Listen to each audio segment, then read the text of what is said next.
The Caribbean Sea, once known for its crystal clear water and vibrant coral, now facing devastation. Recent bleaching and disease have reduced much of its reef to rubble. But hope isn't lost. Some are fighting to restore these vital ecosystems. Mars Sustainable Solutions restore reefs, from rubble to a thriving ecosystem again. But can they do this in the Caribbean? Come with me behind the scenes to find out. So it's day one in the Dominican Republic. We're at the dive centre, getting ready. Looking forward to going out and filming some healthy coral reefs. First, we needed shots of what a healthy coral reef should look like, so that we can compare it to a degraded one. Documenting the trip, we had myself and Kaush repping Ocean Culture Life, and Kate and Ellie from the Mars team running the training programme. We met up with Fundamar, an incredible conservation NGO, to train them in the Mars method. We're at the new Fundamar HQ, doing the land-based training, teaching everyone how we're going to build this reef structures. We were just talking about seeing a manatee. Guess what? One pops up. Lupita the manatee was rescued by Fundamar as a sick baby. They nursed her back to health and then released her home into the wild. She regularly comes back to feed in the harbour and say hello. We're about to jump in for a snorkel, seeing what the dead site looks like and where we're going to build tomorrow. Looking at the coral rubble, it was clear the work that needed to be done. But then the team at Fundamar showed us the baby recruits, corals that had survived the bleaching and disease. The reason that they still had hope. We've just scouted out the reef sites that we're going to build on tomorrow. 50 reef stars at the first site, 50 reef stars the next day.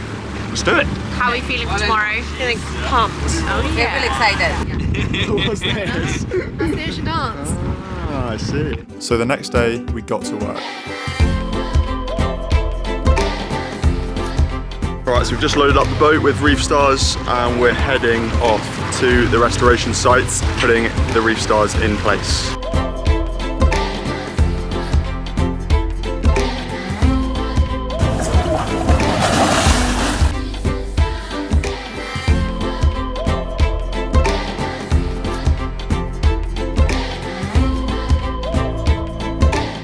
Now we've got sandwiches, supplied by Mikkel. Very nice, thank you.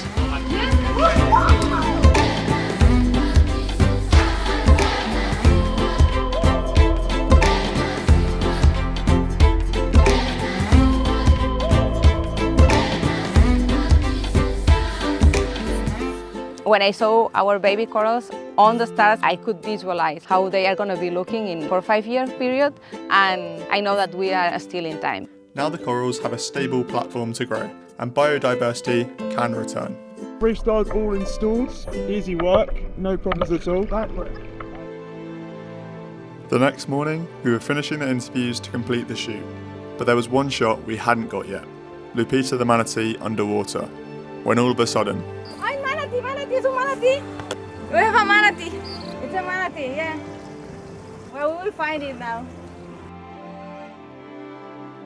We are currently looking for Lupita the manatee, to try to get some shots of her. All the building's done, but we're also going to go back and get some kind of after shots, make sure we've got everything of all of the sites.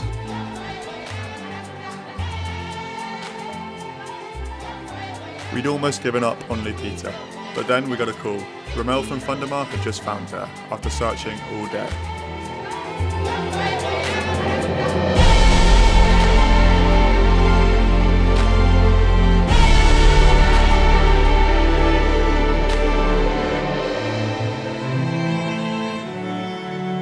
Backing up all the footage. All packed up, ready to go. 10 to 1 in the morning. Up at 2:45, which means slightly less than 2 hours sleep, which isn't ideal. Made it to Samana Bay, waiting for the boat to pick us up. Healthy coral reefs support the entire food web. So to help tell this story, we made a quick pit stop on our way to the airport to visit one of the animals at the very top. Whoa!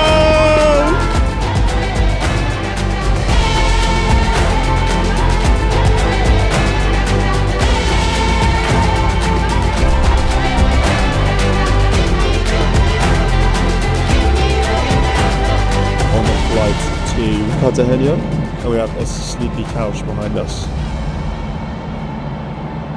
On to the next one.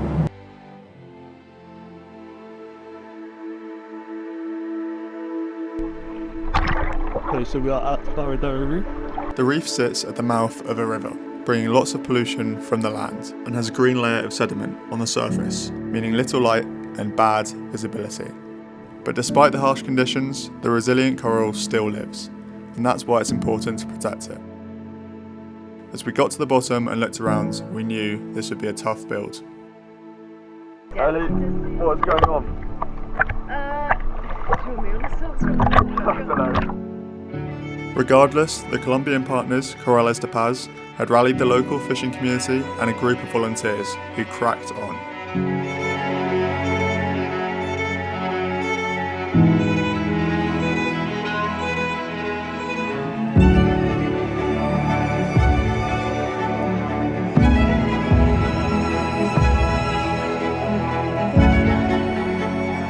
But then, another problem hit. Strong winds had been brewing and the sea was getting very rough. It was too dangerous to carry on. We hadn't planted enough reef stars and we only had 1 day left. This was our final chance to finish the build.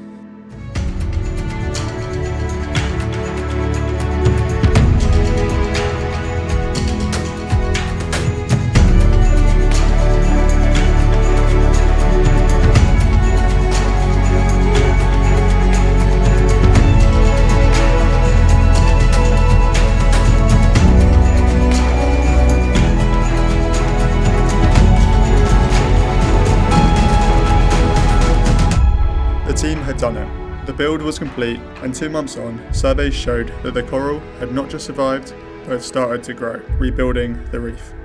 Through partnerships and collaboration, it's possible to restore the world's reefs.